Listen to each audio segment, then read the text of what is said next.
नमस्ते भाई। एसटेट के प्रीवियस ईयर क्वेश्चन प्रैक्टिस कर रहे थे भाई हम। और प्रैक्टिस ऐसे कर रहे हैं जिससे आपका आंसर 5 से 10 सेकंड में निकल के आएगा। इससे पहले वाले पार्ट में हमने कुछ क्वेश्चन किए थे भाई। आज हमारा दूसरा दिन है, तो क्वेश्चन नंबर 1 देखिए यार। Surface area of sphere is 616 square centimetre, then what will be its radius. एक स्फीयर है जिसका सरफेस एरिया आपको दे रखा है 616। स्फीयर का सरफेस एरिया होता है 4 pi R square. 4 pi R square की वैल्यू आपको दे रखी है 616। आपको रेडियस बताना है यार, तो 4 इंटू में 22/7 इंटू आर स्क्वायर बराबर में 616। अब एक तो तरीका ये यार, आप इसको इससे डिवाइड कराओगे फिर 7 से गुणा करके आप आंसर निकालोगे पूरी कैलकुलेशन करके। लेकिन आप थोड़ा सा दिमाग लगाते हो, देखिए यार, ये 4 गुणा 22 है, ये यहाँ नीचे आके भाग में आएगा। और आप देख रहे हो सारे आंसर भाई पूरे हैं, कोई डेसिमल में आंसर नहीं है। तो 4 गुणा 22 इसको पूरा पूरा काट देगा भाई। और काट के क्या आएगा वो थोड़ी थोड़ी देर के लिए, ये 7 जो है इसकी इस साइड जाके गुणा होगी भाई। 7 की इस साइड जाके गुणा होनी है। तो जो भी आपका आंसर होना है वो 7 से कटने वाली संख्या होनी चाहिए। 7 से कटने वाली संख्या देखिए कौन सी यार, 7 सिर्फ आपका सी ऑप्शन में है, तो ये आपका राइट आंसर हुई। तो आप ऐसे थोड़ा सा स्मार्ट तरीके से देखते हो तो आप 5 सेकंड के, आप 2 सेकंड में भी आपका आंसर निकल के आएगा। लेकिन भाई आप कह रहे हो कैलकुलेशन करनी है, तो देखो यार, 4 गुणा 22/7 आर स्क्वायर, 4 से इसको काटोगे तो 4 एकम 4, 4 पंजे 20, 4 चौके 16, 11 दूनी 22, 11 एकम 11, 11 चौके 44 और 2 7 14। तो आर स्क्वायर कितना आ गया भाई, 7 गुणा 7। पर ये करने का फायदा क्या है भाई, जब आपको दिख ही रहा है 7 की इस साइड गुणा होनी है और 7 जो है आपका एक ही ऑप्शन में है, तो ये आपका राइट आंसर यार। और भाई अगर आपका 5 से 10 सेकंड में आंसर निकल रहा है ये वीडियोस देख के, तो ही इनका फायदा है, वरना बेशक छोड़ दीजिए दोस्त, कोई फायदा नहीं है। क्वेश्चन नंबर 2 देखिए यार।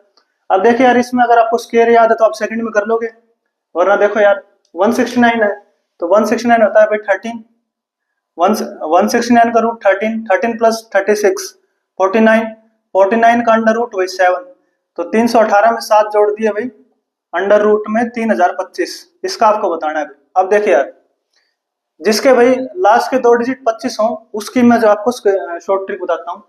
जैसे ये 45 है, तो 5 का आप स्क्वायर लिखोगे 25, और 4 से अगला नंबर होता है 5, तो 4 की 5 में गुणा करोगे 20 भाई। तो इसका आंसर आया 20 25। 55 है भाई, 5 का आप लिखोगे 25, 5 से अगला नंबर 6, तो 5 की 6 में करोगे 30, तो 30 25 आपका राइट आंसर आ गया भाई। 55 का जो है ये स्क्वायर रूट है। क्वेश्चन नंबर 3 करिए दोस्त।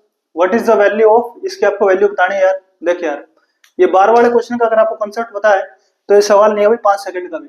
देखिए यार, डेसिमल के बाद भाई एक अंक के ऊपर बार, तो पहले भाई जो नंबर लिखो अपॉन में भाई, डेसिमल के बाद जितने अंक के ऊपर बार है उतने 9 भाई, तो 7/9, प्लस में ये 6/9, माइनस में 5/9, तो 7 6 13, 13 में से 5 गए भाई 8, तो 8/9 आपका राइट आंसर भाई। तो देख रहे हो यार, अगर आपको थोड़ा सा भी आपने पढ़ रखा है तो आपको 2 सेकंड भी नहीं लगे सोल्व करने में, इतना लिखना भी नहीं है भाई। 7 6 13, 13 में से 5 गए 8, 8/9 दिमाग में होना चाहिए भाई। और मेरे भाई सारे ही प्रीवियस ईयर क्वेश्चन है ये, कोई भी मैं अपनी तरफ से क्वेश्चन नहीं लाया हूँ। क्वेश्चन नंबर 4 यार, HCF बताना आपको इस फ्रैक्शन का 5/6, 10/18, 25/36। देखिए यार कैसे करेंगे। HCF होता है भी सबसे बड़ा कॉमन फैक्टर जो तीनों नंबर को भाग दे दे। सबसे बड़ा कॉमन फैक्टर इसके अंदर क्या है भाई, 5 10 और 25 में आपका होगा जी 5 है, तो 5 आपका HCF हो गया। फ्रैक्शन का HCF निकालते हैं भाई। न्यूमरेटर का तो HCF लेना है और डिनोमिनेटर का LCM लेना है। फ्रैक्शन ऑफ HCF भाई कैसे निकालते हैं, कोई फ्रैक्शन हो तो उसका HCF कैसे निकालते हैं, कॉपी में लिखो भाई। फ्रैक्शन का HCF कैसे निकालेंगे, फ्रैक्शन का HCF तो ऊपर लेंगे HCF, न्यूमरेटर का लेंगे भाई HCF और डिनोमिनेटर का लेंगे LCM, तो ये आपका आ जाता है HCF। अगर आपको LCM निकालना है भाई, LCM लेना निकालना है तो न्यूमरेटर का लेंगे LCM और डिनोमिनेटर का लेंगे HCF। ये सूत्र अपने कॉपी में लिख ले भाई, काम का सूत्र है। देखो यार, अब नीचे वाले को आपका LCM लेना है, वह सबसे छोटी संख्या जो तीनों को भाग दे दे भाई, सबसे छोटी संख्या जो तीनों को भाग देती। तो 36 से एक बार चेक करो भी क्या 18 भाग होता है, आपको भी बिल्कुल होता है। 36 से 6 भाग होता है, तो सबसे छोटी संख्या 36 जो है 6 18 36 को भाग दे देगी, तो एलसीएम आपके पास आ गया 36। तो 5/36 आपका राइट आंसर भाई। ऐसे करना है भाई। आप देख रहे हो 2 से 3 सेकंड के बड़े सवाल हैं। क्वेश्चन नंबर 5 करिए यार। At what simple interest rate percent per annum will a sum of money double in 8 years. देखिए आपको बताना है ब्याज की वो दर जिससे एक सम जो है डबल हो जाता है 8 साल में। मतलब सम जो है 1 था तो 1 से 2 हो गया, एक मूलधन था तो मूलधन हो गया 2, कितने साल में भाई? 8 साल में। अब देख यार, इसमें आपको कोई सिंपल इंटरेस्ट का फॉर्मूला ये सब नहीं बता रहा हूं मैं, आप जो है मैथ मैटर पे पढ़ रहे हैं यार, तो आपको जो है कॉमन सेंस से ही ये क्वेश्चन कर लोगे आप। देखिए यार, 1 से 2 भाई, राशि जो है 1 से 2 हो रही है भाई, मूलधन 1 से 2 हो गया, तो ब्याज कितना मिला भाई? 1 का मिला, 1 का मिला 1 के ऊपर, तो ये कितने परसेंट हुआ भाई? इसको अगर आप परसेंट में ओवरऑल आप ब्याज देखोगे तो 1/1 गुणा में 100 भाई, परसेंट के लिए 100 से गुणा कर दी, तो आपको ब्याज मिल गया भाई 100%। ब्याज मिल गया भाई 100%। आपको बताना क्या है? Simple interest rate percent per annum, मतलब 1 साल का आपको रेट बताना है। 100% रेट है भाई 8 साल की, 100% रेट आपकी आई है 8 साल की। देखिए यार, बेसिक कॉमन अंडरस्टैंडिंग से करना है क्वेश्चन, कोई फॉर्मूला वगैरह लगाने की जरूरत नहीं है। 100% ब्याज आया 8 साल में, 1 साल का आपको ब्याज बताना है, तो 100/8 12.5 आपका राइट आंसर आ गया भाई। अब बताओ यार, तो आपको जो है कोई फॉर्मूले की जरूरत नहीं है, बेसिक कॉमन सेंस से भी आप जो है चुटकी में क्वेश्चन उड़ाओगे भाई। क्वेश्चन नंबर 6 करिए भाई। A train 700 metre long is running at the speed of 72 kilometre per hour if it crosses a tunnel in 1 minute then the length of tunnel is. ये बताना भाई आपको, एक ट्रेन है जो 700 मीटर लंबी है, 72 किलोमीटर प्रति घंटा उसकी चाल दे रखी है, 1 मिनट में एक सुरंग को पार कर रही है, तो आपको सुरंग की लंबाई बतानी है। देखिए यार, 700 मीटर लंबी एक ट्रेन है भाई, 700 मीटर लंबी एक ट्रेन है भाई, और एक टनल जिसका आपको वो बतानी है भाई, लेंथ बतानी है। देखिए यार, ट्रेन की स्पीड दे रखी है आपको 72 किलोमीटर प्रति घंटा, तो ये जो अगर मीटर में है तो इसको भी मीटर पर सेकंड में बदलते हैं भाई, तो गुणा कर देते हैं 5/18 से, तो 18 चौके 72, 4 5 20, तो ट्रेन की आपके पास स्पीड कितनी आ गई भाई? आप कहोगे 20 मीटर पर सेकंड आ गई जी, 20 मीटर पर सेकंड। अब देखिए यार, अब यार टनल क्रॉस करने के लिए ट्रेन को अपनी लेंथ क्रॉस करनी पड़ेगी, प्लस में टनल की लेंथ क्रॉस करनी पड़ेगी। आपको बिल्कुल सही बात है। तो इस पूरा प्रोसेस करने में उसको कितना टाइम लग रहा है? उसको टाइम लग रहा है भाई 1 मिनट का, मतलब 60 सेकंड का भी। 60 सेकंड में उसको अपनी लेंथ क्रॉस करनी है और टनल को भी क्रॉस करना है। तो भाई अगर वो अपनी लेंथ क्रॉस करेगी तो कितना टाइम लेगी? तो टाइम होता है डिस्टेंस अपॉन स्पीड, तो 700/20 भाई, 700/20, ये आप काटोगे 0 से 0, ये 35 भाई, 35 सेकंड में भाई वो अपनी जो है लेंथ क्रॉस करेगी, 35 सेकंड में जो है वो अपनी लेंथ क्रॉस करेगी, 35 सेकंड में। तो 60 में से 35 सेकंड में तो अपनी लेंथ क्रॉस कर रही है, तो बच गई कितनी भाई? बच गई 25 सेकंड। तो 25 सेकंड में टनल क्रॉस कर रही होगी भाई, 25 सेकंड में जो है टनल क्रॉस कर रही होगी, 35 सेकंड में वो लेंथ क्रॉस कर रही है अपनी, उसको क्रॉस करनी है लेंथ टनल की और जो है अपनी लेंथ और टनल की दोनों उसको क्रॉस करनी है। 35 सेकंड में कर रही है वो जो अपनी लेंथ, तो बची हुई 25 सेकंड में क्या करेगी भाई? टनल की लेंथ को क्रॉस करेगी। तो टनल की लंबाई कितनी आ जाएगी भाई? लंबाई होती है डिस्टेंस, तो डिस्टेंस के लिए टाइम 25 सेकंड, स्पीड कितनी है? स्पीड आपकी निकाली थी आपने 20, तो 25 के 20 में आप गुणा करोगे 500 मीटर भाई, टनल की लेंथ आ गई 500 मीटर। तो ऐसे भाई आप लॉजिक से करो क्वेश्चन को। मेरे भाई लॉजिक समझाने में बस आपको टाइम लग रहा है, और एक बार आपको लॉजिक समझ में आ गया फिर तो क्वेश्चन 2-2 सेकंड में भी होंगे। क्वेश्चन नंबर 7 करो यार। A man sells 320 mangoes at the cost price of 400 mangoes. लाभ प्रतिशत आपको बताना है भाई।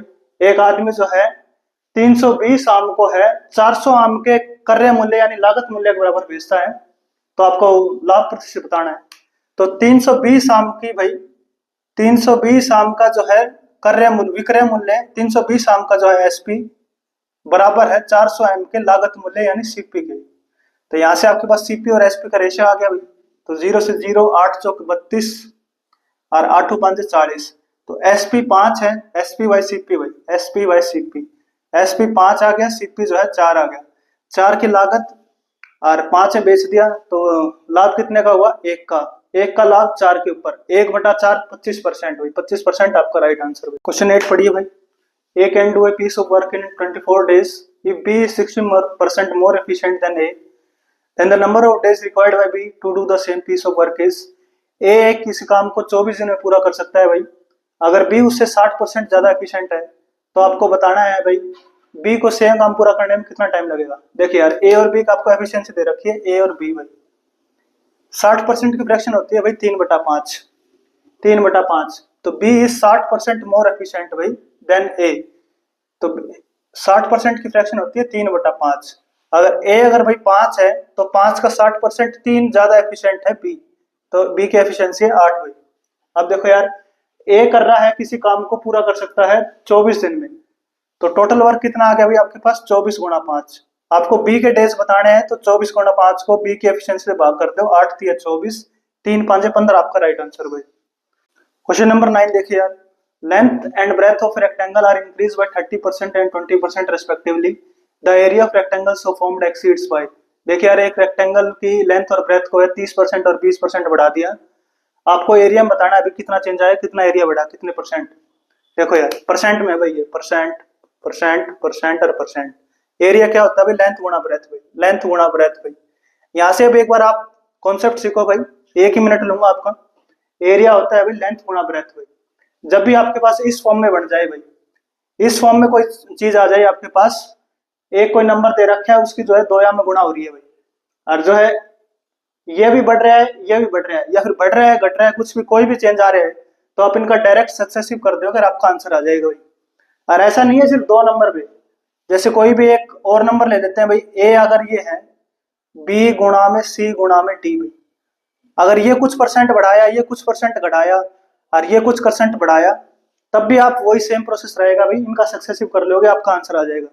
तो वही इसमें करना है भाई। लेंथ भी जो है 30% बढ़ाई है, ब्रेथ 20% बढ़ाई है। सक्सेसिव का फॉर्मूला होता है भाई x प्लस वाई प्लस में एक्स वाई बाई 100 भाई। तो x और y क्या है भाई, x 30 है, y 20 है। तो अब ये सब लिखने की जरूरत नहीं है भाई, ये सब दिमाग में होगा। तो 30 और 20 50, 30 20 की गुणा करी भाई, 30 20 की गुणा करके 100 से भाग कर दिया, तो 2 0 कट गई, 3 दूनी 6, तो 30 20 50, 50 और 6 56 भाई। तो 56 आपका आंसर आ गया। ये सिर्फ आपको समझाने के लिए था भाई, आगे के लिए आप नोट कर लेना, जब भी ऐसी इक्वेशन बढ़े तो आप जो है डायरेक्ट उनको सक्सेसिव कर दो। प्रोडक्ट हो रहा है और जो है दोनों मल्टीपल में जो है कुछ चेंज हो रहे हैं, तो डायरेक्ट उनको सक्सेसिव कर दो, आपका आंसर आ जाएगा। तो 30 20 50, 50 6 56 आपका राइट आंसर। क्वेश्चन नंबर 10 देखिए भाई, if area of circle is A, radius R and circumference C, then which of the following is true. आपको बताना भाई इनमें से कौन सा जो है सही बात है। अब देखिए यार, एरिया ऑफ सर्कल क्या होता है भाई, एरिया होता है पाई आर स्क्वायर, एरिया होता है पाई आर स्क्वायर। सर्कमफेरेंस क्या होता है भाई, 2 पाई आर, 2 पाई आर। अब देखो यार, ये चीजें आपको पता होनी चाहिए, इनका कोई वो इलाज नहीं है भाई, ये बिल्कुल बेसिक चीजें हैं। दूसरी तीसरी वाली ये आपको याद होनी चाहिए। आपको जो है रिलेशन बताना है ए सी आर के अंदर, सारे आप देख रहे हो भाई ए सी आर है, तो ए सी आर के अंदर आपको रिलेशन बताना है भाई। तो ए सी आर के लिए आपको रिलेशन बताना है, तो पाई इसमें भी है, पाई भी इसमें भी है। तो ऊपर वाले से भाई पाई की अगर आप वैल्यू निकालते हो, तो यहां से अगर आप पाई निकालते हो कितना आएगा भाई, ए बाई आर स्क्वायर। आपको बिल्कुल जी ए बाई आर स्क्वायर इसके अंदर पुट कर दो भाई, तो सी गुणा 2, पाई की जगह ए बाई आर स्क्वायर गुणा में आर, आर से एक आर कट गया, तो आर सी बराबर आ गई 2 ए के। और ये आपका राइट आंसर भाई, बिल्कुल ही 2 सेकंड वाला सवाल था, बिल्कुल इसी क्वेश्चन। तो ये थी भाई आज की क्लास। मैंने भाई आपको शॉर्ट से शॉर्ट सॉल्यूशन बताने की कोशिश करी है। उम्मीद आपको वीडियो अच्छी लगी होगी। वीडियो अच्छी लगी तो आपको वीडियो को लाइक करें, शेयर करें। Thank you.